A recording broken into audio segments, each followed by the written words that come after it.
ABC One Television. ABC One Television. ABC One Television.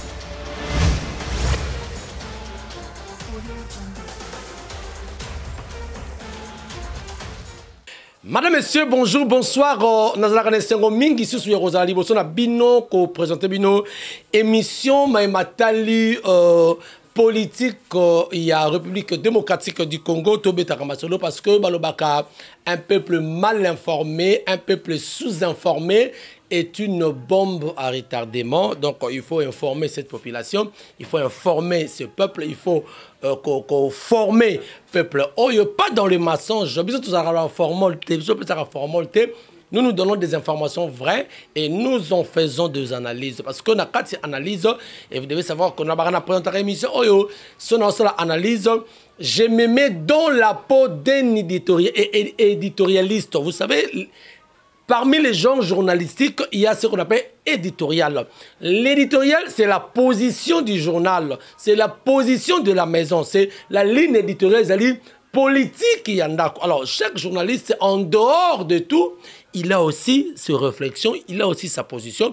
Mais je n'ai pas dit que la position est à gauche ou à droite. Nous sommes au milieu du village. Nous dénonçons ce qui est mauvais et nous encourageons ce qui est vrai. Alors, dans la émission, merci partout à travers le monde, aux États-Unis, au Canada, dans les pays scandinaves, en Europe, partout, vraiment, la seule façon de soutenir Ngai, votre humble serviteur Jimmy Boyembe, l'ambassadeur de la joie, et Zara Kako aimé, likez cette vidéo, hein, image Oyo, au moni, c'est-à-dire, et si ka Oyo moni, voilà, au monika pas, bon voilà, ndenge salami wana. Donc voilà, yangoana. Merci Fali.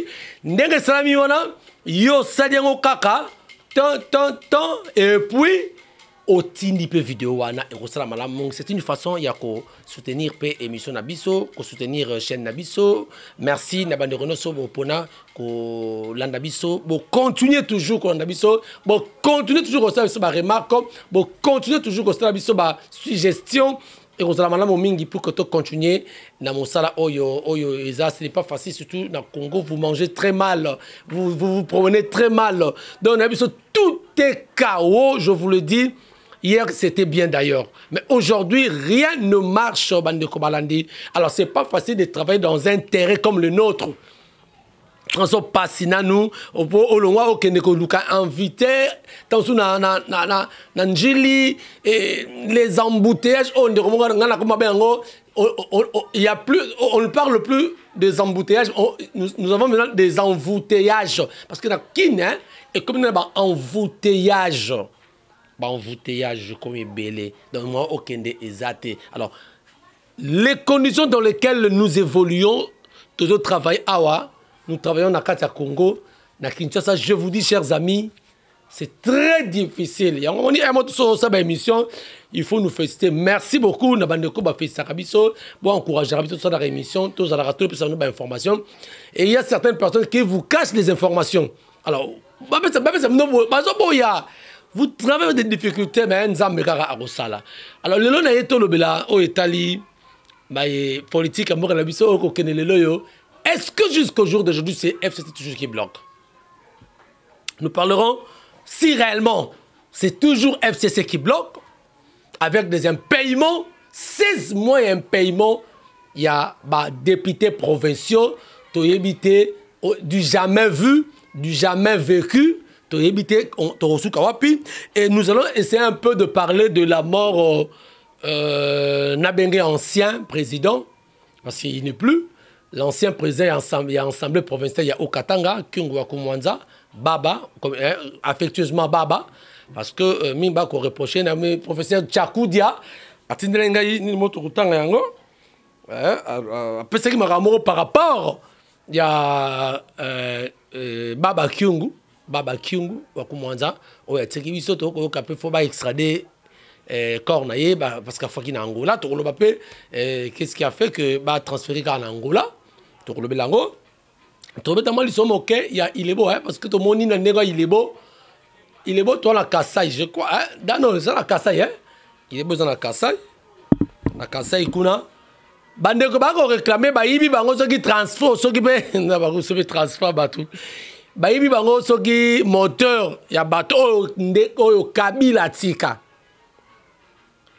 Oh Kabila parce que entre nous soit dit jusque là Ndeko Félix n'a pas encore fait quelque chose jusque là.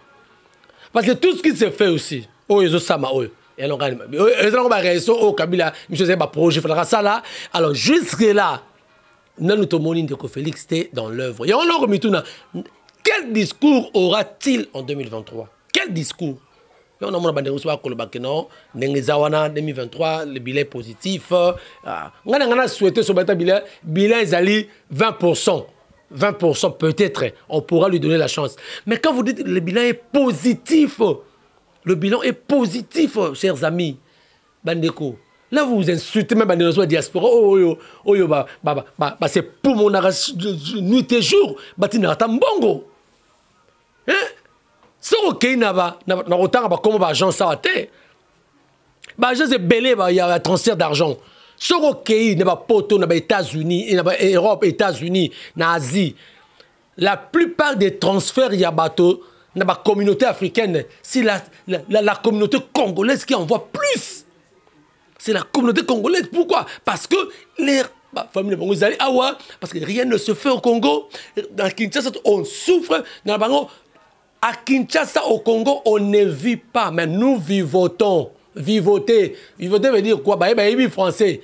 Quand on dit on vivote, en plein 21e siècle, un pays potentiellement riche, mais un peuple très très pauvre. Nous vivotons au Congo. Et jusqu'à quand? Alors la seule façon, chaque Congolais, libérons-nous. Nous devons nous libérer au Congo. Parce qu'on ne peut pas continuer à être sous Makolo, impérialiste, sous Makolo, je ne sais pas qui, hein, Ndeko Fally, merci, je ne sais pas qui. Donc, on ne pourra pas continuer Karaboy.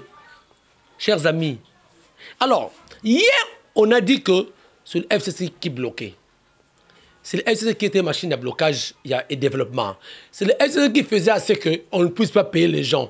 Il y a la Gouli, qui est ministre de la Finance, c'est lui qui bloquait. Quand il y a un dossier pour débourser Mbongo, c'est lui qui bloquait. C'est-à-dire, on a traité Ndeko, pardon, excusez-moi, on a traité Ndeko, Bandeko, il y a FCC de tous les mots. On avait accepté. Même nous aussi, non, Mboko faut devenir FCC. Mais depuis longtemps, Ndeko Félix a kataki mariage wana parce que à cela qui discours, oyo, on a bien un discours de lamentation, discours na alobaki boyalobi, j'ai accepté toutes les humiliations. Aloba yango je crois le décembre le 6 je crois, Zaka na parlé du peuple Bolanda. J'ai accepté toutes les humiliations. Alors, je décide d'arrêter avec cette union, avec cette coalition. Oh, c'est pas la qui. Ah, tout le monde, en tout cas, c'est bon. Donc, tout va s'arranger. Mais où en sommes-nous? Le député provincial, 16 mois un peu. C'est toujours FCC qui bloque. C'est toujours FCC qui bloque. Quand je dis que rien ne marche, les gens me taxent de tous les mots. Yo, comment voyez? Comment voyez? Mais qui ne sait pas, moi, j'ai, en 2018, moi, Jimmy, qui vous parle, j'ai, autant à comboter, na sala campagne, ya moko, ya bayi de pes, nga, na salaka, toke na nga, baboto nga caméra, na ki senso. Na ki senso, parce que tous na moto, oh, moko, zaki na compte, ya yi de pes, no, ke na ye, reportage. Il y a quelqu'un qui a une caméra, qui ne sait pas. Mais on a vu que ce pays ne marche pas. On ne peut pas continuer à laisser ce pays entre les mains des gens qui n'aiment pas les Congolais. Parce que nous devons aimer les Congolais. Il y a des gens là, tous ceux-là qui disaient hier que nous sommes. Ils n'aiment pas les Congolais, ils aiment le Congo. Ils aiment le Congo. Preuve année, par exemple, ceux qui 2 ans. Kene au monde ba tongi bandako awe belé na ko fumer dans la coulisse to relaxer bino bandako moko ngana yebi yango na ko zata na niveau ya téléphone na ko filmer. Ils construisent des maisons Est-ce que ces gens-là aiment les Congolais? Non. Ils n'aiment pas les Congolais. Et ils aiment le Congo. Notre finger étranger, on a besoin de payer. Nous un Chinois. Non. Un Chinois, c'était, je crois, dans la carrière minière dans Katanga. Un Chinois congolais, parce que un Chinois est venu menacer ces Congolais. Ils ont menacé Congolais. Congolais va bêter. Ce qu'il fallait aux images à illustrer en gros. Dans la 40 minutes, je ne sais pas ce qu'il fallait voilà. Je crois qu'il fallait illustrer l'image. Et puis par rapport à tout le monde, l'ennemi du Congolais, c'est Congolais. L'ennemi du Congolais, c'est Congolais. Tala et FARDC na biso. Bako beta bandeko. Monsieur Soumane parce que makaki ceux qui peuvent exporter sujet indien ceux qui chinois. Tala. Tani ba beta bango fimbu. Mais soudain na ko beta wana fimbu wana. Soudain ko beta fimbu wana. Mais c'est Congolais. On beta comme des Congolais. Mais tala azo beta ba chinois ba étranger. Batindi va passer ordre à beta moninga daika chinois et congolais. L'ennemi du Congolais, c'est Congolais lui-même. L'ennemi du Congolais, c'est Congolais lui-même. Nous nous posons la question, qui bloque maintenant? Toi, comme on a IGF, nous sommes contre IGFT. IGF, mon salaire qui toque. Bien sûr, tu apprécies. Bozo Kanga, Bozo Kende. Maintenant, le baki, c'est comme si IGF fait comme ça là, 2 poids, 2 mesures. C'est comme si IGF est comme ça là, vengeance. C'est comme si IGF est comme ça là, règlement des comptes. Bobo Yaka. Tony Mwaba Oya Zaka Nakata IDPS. Tony Mwaba ministre Oya, y a enseignement primaire et secondaire EPST. Boulane tout la Sabino. Bozo Mama Lobaki.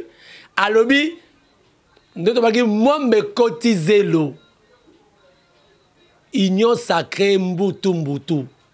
Tony Mwaba a taxé tentative de détournement, ce qui 16 millions, Marambia Tena FEP. Vous avez vu guerre entre IGF et Tony Mwaba. Bango na bango. To moni même photo de l'accent Kibino. Ils sont allés donc, négocier autour. Il y a mon candidat Bango, secrétaire général, il y a eu de pêche pour montrer que les 2 personnes, ce sont les enfants de la même maison. Qui trompe qui? Qui trompe qui? Yemoko Tony Mwaba lobi que c'est un dossier de la vengeance. Ngate. Tony Mwaba Bolanda qui. Ceux qui ndeko fali akoko zong sa kotoana. Un dossier de la vengeance. Ngate. Ah voilà. Voilà. Dossier de la vengeance. Est-ce qu'on a na lobaka yango IGF mbongo tu bakanga. Mbongo tu balobaka OK. Ekendaka wapi. Il n'y a pas d'impact sur la vie sociale des Congolais. Il n'y a pas d'impact. Il n'y a pas d'impact. Entre parenthèses, et loko ya ram oyoyo. Ce qui taxe pour ce qui appareil mobile. Ba redevance ya. Redevance pour ceux qui va ni wana to futa kawana au côté munde kokutu d'abord congolais azo souffrir. Congolais en dessous bandeko il y a pas de ngala sabino congolais quinois à coller en dessous il y a $1. $1 c'est 2000 francs. À coller en dessous $1 c'est-à-dire à 1000 francs bako parce que yo ache ni na il y a 2000 francs crédit na ye bolé ango wapi pauvre congolais. C'est que au lieu pele bo lieu bongo et ko kende ce qui na trésor il y a l'état parce que impact ni nes ya ramwana et c'est sur la vie sociale congolais. Il y a ramwana impact ni. En principe mon wana faut tout mon impact en gros. Caméra pour taxer. Oh boy, tala congolais se souffrent mais to koyoka nerodano. To garaba 52 millions. 16 millions, pas individu, hein? 200 millions. Ah! C'est incroyable. Mais il y a mon Congolais, à ce souffle, mais tout le monde, quand tout le monde a. Oh boy, est-ce que. Qu'est-ce que ça fait? Biloko a coûté de quitter à tout le monde, si les autres battent, qu'est-ce qui se passe? Oh, c'est 5e lundi déjà, 5e lundi. Biloko a quitté. Donc, il y a des choses qui sont en train de se N'habite ce ça par WhatsApp, na Facebook, mais une chose étonnante, les députés provinciaux, 16 mois et un paiement. Quand on dit une vérité, ça devient la haine. Non. Parce que 16 mois et un paiement, ministre là, ce qui a la goule là, FCC, Azate. Kabila paye. Azate. Bien quand on voit que Kabila est parti, est sorti, mais n'est pas parti. Azakaka. Mais c'est lui toujours qui bloque. Il n'y a plus de coalition. Il semblerait que 10 décembre, ça sous moi remaniement va retoucher. Dans le bien, ata lelo bolongoli samalokonde. Bolongoli ba warrior. Warrior 2, warrior 3. Rien ne changera aussi longtemps on ne change pas le système. Aussi longtemps on n'aime pas les Congolais. Non, rien ne changera. Rien ne changera. On doit aimer les Congolais. 16 mois un paiement. Tala Ndeko, est-ce que est-ce que c'est toujours FCC qui bloque? Est-ce que c'est toujours FCC qui bloque, chers amis? Est-ce que vous vous rendez compte?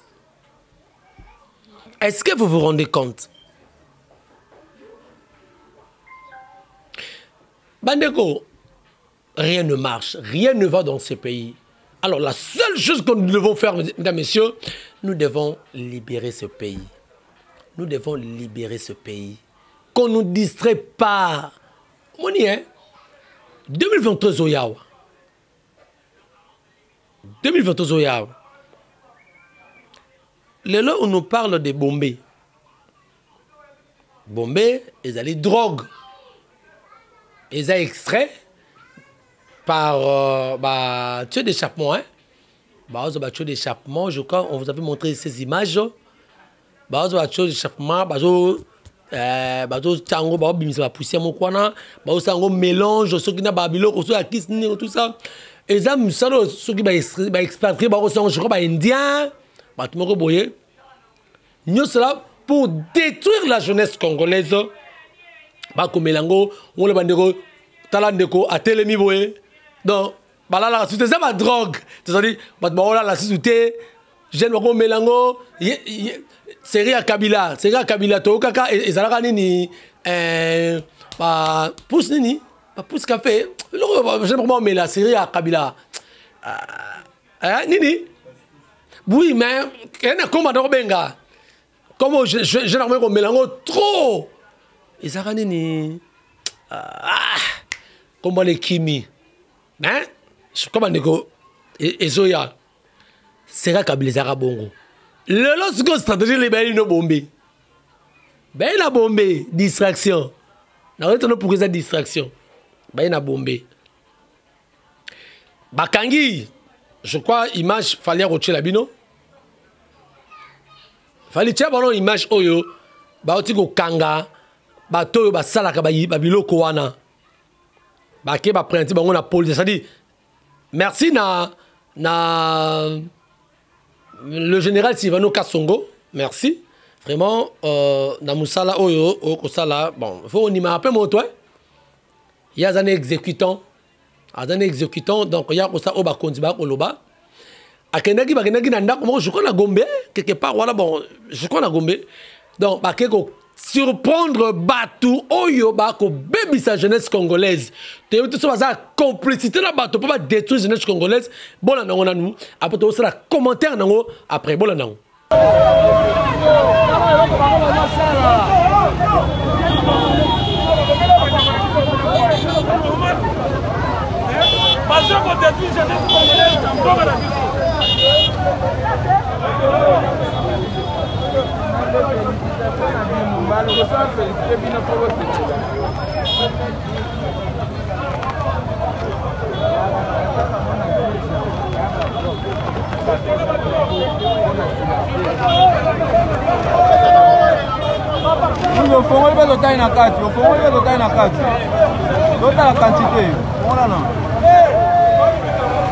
Bombe on est au monde ne bombe bombe ne dalaga ya on est le catalyseur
Voilà, merci Fally Matoko, la médaille Ndenge Ochep Suleiman. Voilà, bateau bako détruire la jeunesse congolaise, bangowana. Bateau wana o baté maboko. Mais problème c'est que zao nini, otoko dégager wana. Tozo dégager un élément très important. Dans le but série à Kabila, ba baby saki jeunesse pour nabo zala affaibli esprit nabino et la nation comme toi distrait bino, ba il a eu ce système ya ba bomel ba masango ko langu sa oyo ko muso sa kikulu na zini no fali ba bon agenete c'est le mo comme mo et renya ka be baba Zododo, oh là là, Zododo. Très bien Fally Matoko. Ba Zododo. Et bébé ça qui c'est-à-dire et ça qui a complicité na ba kondi, c'est-à-dire pour ba pas comprendre, il faut qu'on détruise jeunesse oyo. Exactement aujourd'hui. Bombe oyo bokomona oyo, c'est une distraction. On vient nous détourner de la vision. Jeunes, soyons vigilants. Nous, les jeunes Congolais, sommes vigilants. On veut nous distraire dans cette affaire. Tout se laisser faire. C'est-à-dire, baby, que l'avenir de demain, c'est entre la main de cette jeunesse. Parce que l'objet 2023, c'est cette jeunesse qui se lèvera. Au Barossa, que tu barrer route, tu libérer le pays. Alors, qu'est-ce qu'on veut faire? On va injecter produits moraux dans le marché. Baby, que jeunesse alingi masanga mingi, mais que jeunesse alingi distraction, jeunesse alingi boye, bah tiango pour jeune là on met là bon nombre de jeunes bas à la faibli pour que lobby bon en a pouvoir soutenir bon marché, c'est parce que bah mi kolwana moni bah la déjà bah quand bah kana bon sur le terrain té bah stratégie mais bateau bah exécuteur à plomb et sa jeunesse bateau bah ça qui est précieuse là c'est la jeunesse bateau ça cette jeunesse est en train d'être affaiblie. Bah jeunes, lèvons-nous, tous se laisser faire, ce sont des distractions. Marama bombe oyoyo, et zali distraction oyoye, tu comprends la route. Bien que bah ça que bah néanti bah okanga, bah le bakaye, tous les moyens sont bons pour atteindre le but, mais sauf la fin qui justifie les moyens. On peut utiliser tous les moyens. Bah la sinon que to linyangote, bah la boye, mais keba, ça peut être l'une des stratégies pour affaiblir cette faiblesse, pour que demain que cette jeunesse ne puisse pas se lever afin qu'il va barrer route les ennemis de ce pays, des Congolais. Nous devons aimer les Congolais. Ces gens qui ont injecté cette affaire n'a marché. Ce sont des gens qui n'aiment pas les Congolais. Voilà ce que je vous dis. Ils n'aiment pas les Congolais. Alors, quand on n'aime pas les Congolais, on les tue. On les tue. Bombé Zali, Koboma Congolais, Koboma Kino à petit feu. Comment les gens amènent l'euro? Tu sais le pays. Tu sais le pays. Alors, si tu as ton marché pour la bilogue mati, ton marché pour ton bien moutoué, ton marché pour ton thème moutoué. Bon marché, bon le parce qu'on est affaibli. On est affaibli. Jeunesse congolaise, soyons vigilantes. Jeunesse congolaise, sois vigilante. Jeunesse congolaise, sois brave. Jeunesse congolaise, sois debout. ne nous laissons pas faire. Ça, c'est mon message. Je vous le dis. Et allez bien, mais je lance ce message. Bandeko Rolanda, Zwatindela Ndekolomo na Kinshasa, Sozana Poto, Zwatindela Ndekolomo na Kinshasa. Dis-lui que tout élément, tout se laisser faire. Babombe, ce sont des distractions. Toti Kango, bateau bien sûr, examiner bateau Bakangi wana, bateau na bango, qui les a envoyés, qui est derrière eux, on ne peut pas savoir ba détruire la jeunesse congolaise, pour que demain cette jeunesse était les matous dans Zélate et bien la ennemi à Congo. C'est ça notre combat. Voilà donc je crois, nous les jeunes, nous devons comprendre ce que nous faisons, nous devons comprendre que le pays va très mal. L'allure où vont ce pays, nous risquons Yako Mabeya. Mais toujours souhaiter monter. Personne ne peut souhaiter ça. Tant tout autre que Soginzamba Kozonga, mais tout jouir paix na bolamo etali Congo. Vraiment. Ça fait la honte. Seul pays au monde, dans le Barango, dans le Bangote, seul pays au monde de Gedano. Oh, bah, des farali pendant Tongo, bah, foutu na pourquoi, en plein 21e siècle. Seul pays, je dis, ça n'engage que moi, seul pays au monde, en plein 21e siècle, qui a 61 ans d'âge. Bah, d'autres comme il y a un boulot, il y a pas forage. Tout comme une république démocratique de forage. Et tout ça, retour à l'authenticité. 20 ans en arrière. 20 yango moni bande komisiyo ba parce que na tango akala la fois passée to la route boité le c'est pire là ba tango akala là les sanitaires en Kabila. Aujourd'hui les gens commencent à donner Kabila raison. Est-ce que Kabila peut être une jurisprudence pour un régime à l'élo qui c'est-à-dire un monde, c'est-à-dire le rôle ya salara boye pas salara boye. Est-ce que ça peut être ça parce que quand vous dites sera Kabila peut Kabila salara le mot. Mais quand on veut prendre le pouvoir, on sous-entend qu'on avait vu que là, ça ne marche pas. Comment maman moko boye yandako, maman nandako zana bana, maman zonoko la bana, papa bengani akei. Ozonto que maman akoya bana ana fois parce que maman soit ici parce que arrive que tu conseilles la monter. Bana ba yo kete parce que ce qui maman abimaki ana onyoko la biso, tozali maman mususu pour que maman wana à entretenir bano bien parce que maman oso aye a remis ko bana bana que non au moni ba explique que la moni maman azaki wa atobola kimira o mais là on no ya au moins des mire zo tobukat là on no ya au moins que plafond ça té là on no ya au moins que couleur zakité au moins git parce que nous ni oso comment se coller peu se dit yo ko c'est la menté que non moni ko ya bébé qui couleur tout ça té non Genre maman boye, il faut bien na maman ona. Il faut bien na maman ona, genre maman boye. Non. Donc voilà, bah jeunes, prenons conscience, ne nous laissons pas dans toutes ces futilités, dans toutes ces bagatelles qui amènera nulle part ou qui amèneront nulle part Congolais. Tout ce que nous voulons, c'est où est la part du peuple congolais. Dans tout ce qu'on fera, où est la part du peuple congolais? Peuple azosenganini ndekonanga Félix Ayemba. Félix Oazé, quoi, je voulais dire. Hein? Félix Oazé, quoi, la ranzembo. Peuple azosenganini kudia, kulata. C'est ça d'abord. Congolais azoliate. Donc, on a fait que déshabiller Saint-Paul pour habiller Saint-Pierre. Ils sont tous sous des saints. Tous sous des saints.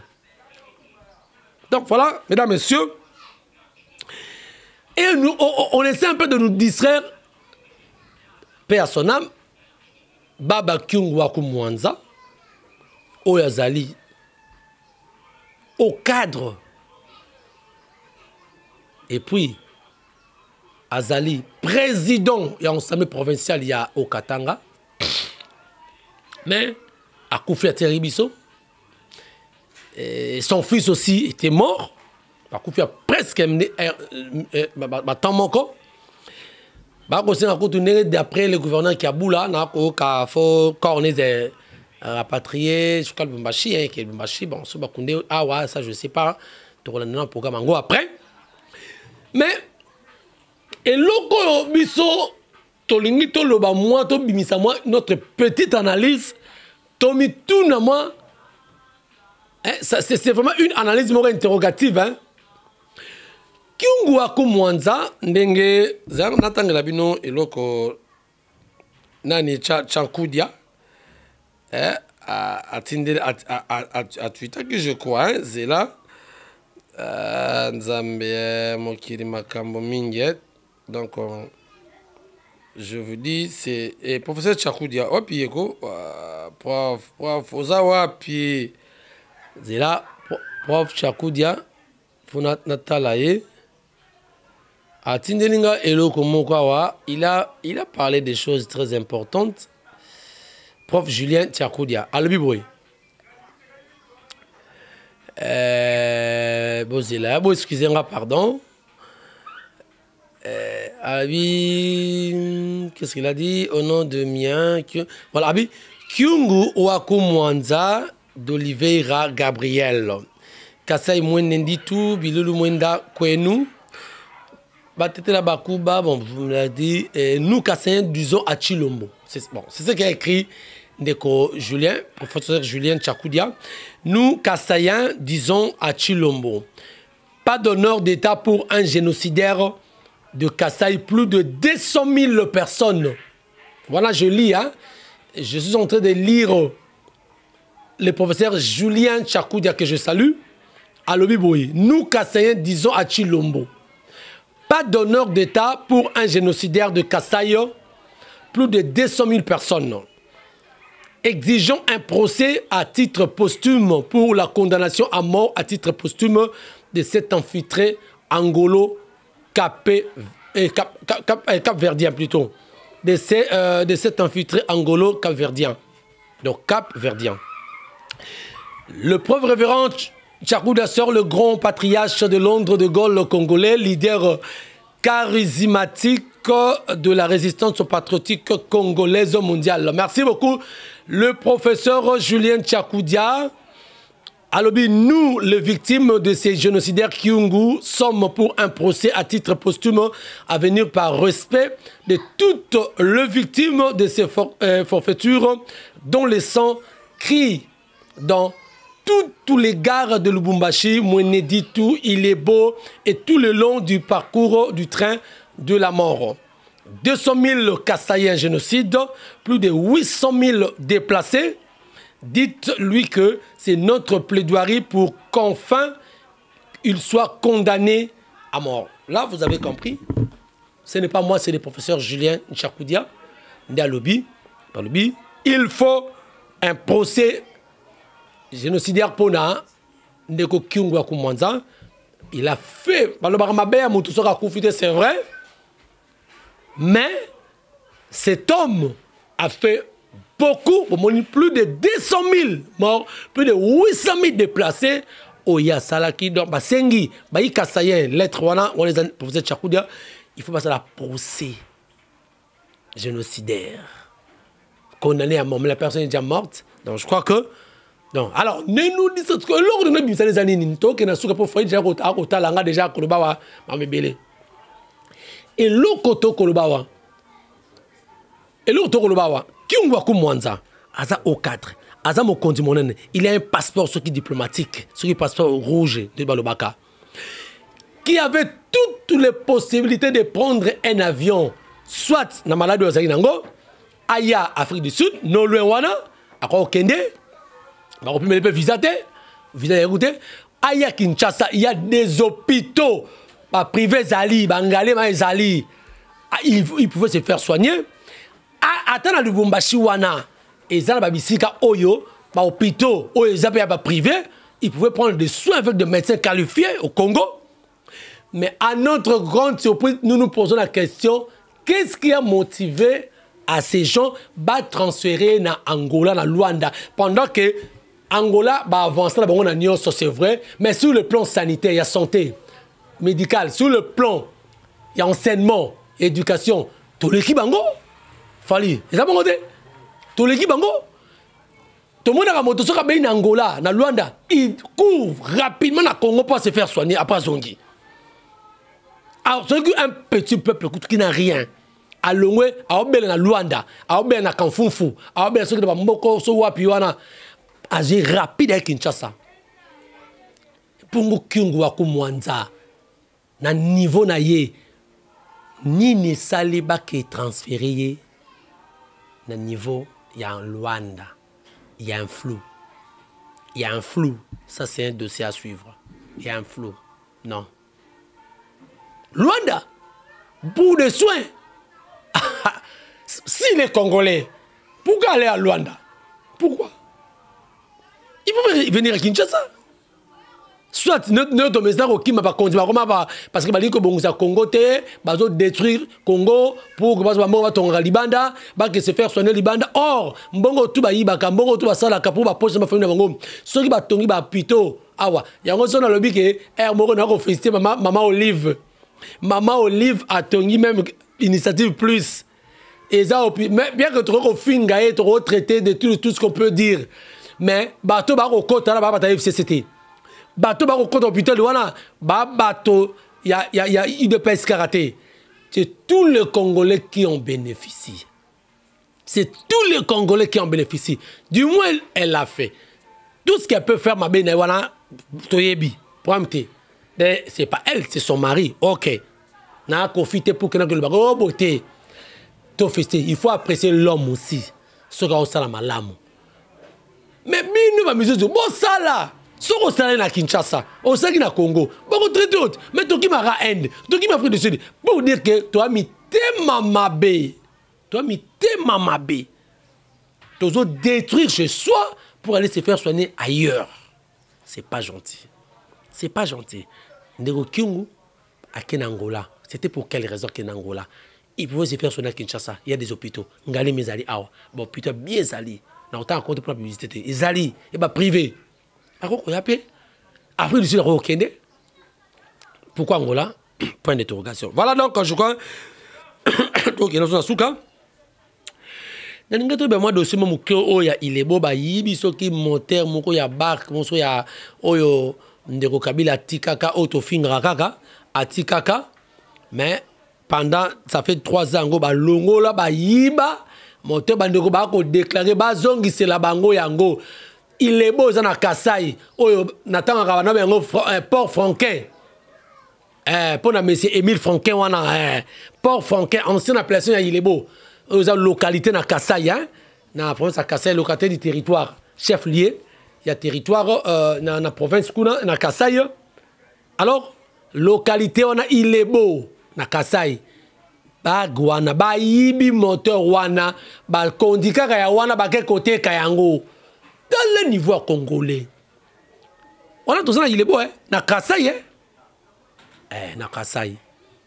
Bande ko na Kasai. Na ko ba mingi te je crois fali a retenir une image wana borota la yango. Voilà. Voilà. Toza awawa. Toza ni lebo. Na kacha poro il beau. Toyaki juste pour la kota la mai. Otomoni ke mai e bandi kozwa lolenge zalaka nango kala.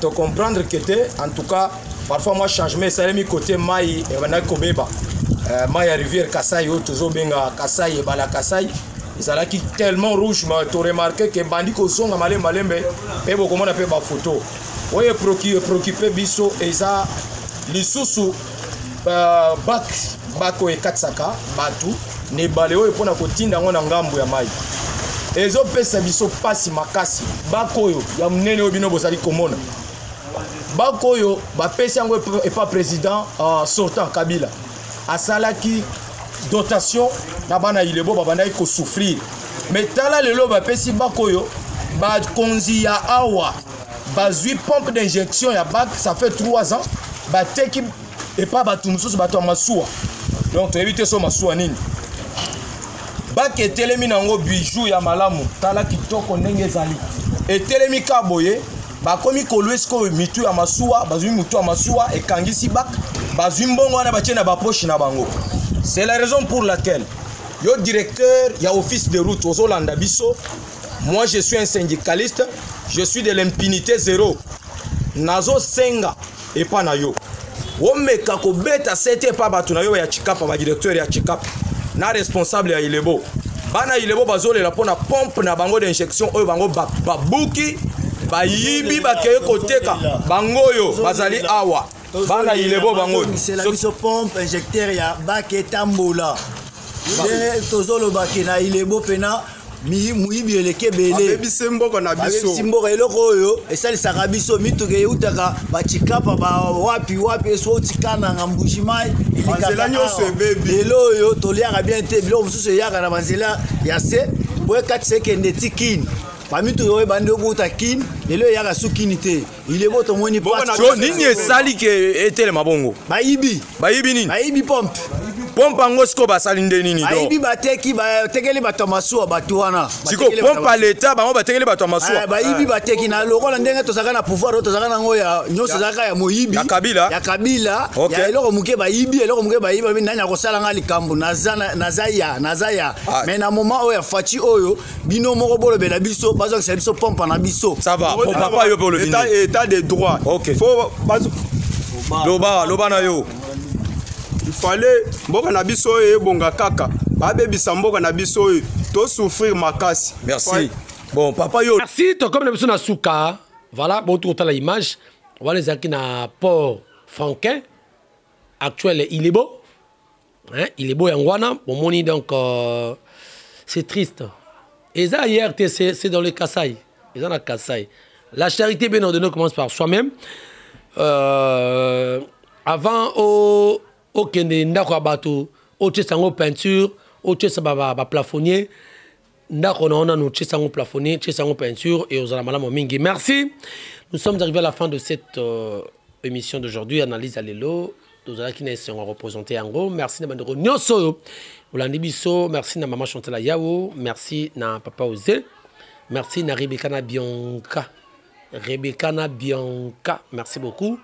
Merci na Denjo le Roi, qui est devenu ce famille bâton tout l'union, merci na la grande équipe au Eteninga Compagnie, na Dano, merci na Fali Matoko, merci aussi na Pasteur Didier Lopinga pour na 20 ans, c'est 20 ans, hein? C'est 20 ans, 25 ans d'âge et à mariage au Bakoki, ce n'est pas facile, il y a Rufanda sur un même lit conjugal. Bien que la turbulence des la zone de turbulence des Alaralango, mais du moins, ils ont quand même pu s'en sortir. Très bien, merci. Passé Dilopinga. Dimanche, oh, tous en bango. Tous en a dimanche. Na passé Didier Lopinga, les conspis de ABC One. Merci beaucoup.